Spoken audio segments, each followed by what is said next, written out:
டௌரியா வந்து நகை கேஷ் நிறைய வந்து ஒயிட்லயும் நாங்க டிரான்ஸ்ஃபர் பண்ணியிருக்கோம். இந்த 1.5 கோடி ரூபாய் டிஃபெண்டர் கார் வேணும்னு புக் பண்ணிட்டோம். லேட் ஆகும்போது அதுவும் ஏன் லேட்டுன்னு சொல்லி அவ்வளோ டார்ச்சரு. என் பொண்ணு ஃபிசிக்கலாக ரொம்ப ஹராஸ் பண்ணிட்டாங்க. அவள் இங்கே வந்த உடனே நான் அன்கான்சியஸ் ஆகி காவேரி ஹாஸ்பிட்டலில் அட்மிட் ஆகி இருந்தேன் 5 டேஸாக. அதுக்கு எனக்கு கவுன்சிலிங் கொடுத்தாங்க. அங்கேயும் ஹாஸ்பிட்டல்லையும் ரெகுலராக கான்டாக்ட் பண்ணி நான் அங்கே சிசிடிவி வச்சுருக்கேன், எந்த மீடியா வந்து என்ன பண்ணிடுன்னு சொல்லி. எங்களுக்கு மீடியா தான் சார் சப்போர்ட்டு பப்ளிக்கு. ஏன்னா நாங்கள் வந்து கவர்மெண்ட்டை வந்து நம்புகிறோம். அதனால தான் கவர்மெண்ட்டில் சிஎம் செல்லுக்கு வந்து நான் வந்து அனுப்புனேன்.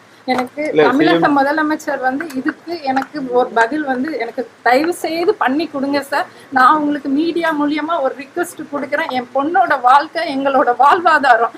இதுக்கு நீங்க முதலமைச்சர் வந்து எங்களுக்கு துணை நிக்கணும். நாங்க காவல்துறையை நம்புறோம். அதனாலதான் நேற்று காவல்துறையிட்ட போய் நின்னோம். காவல்துறையை எங்களுக்கு சப்போர்ட் பண்ணுச்சு. அதே மாதிரிதான் மீடியா நண்பர்கள் நீங்களும் எங்களுக்கு வந்து சப்போர்ட் பண்ணி கொடுங்க. அவ்வளவுதான். இது ஒரு பொண்ணோட வாழ்க்கை.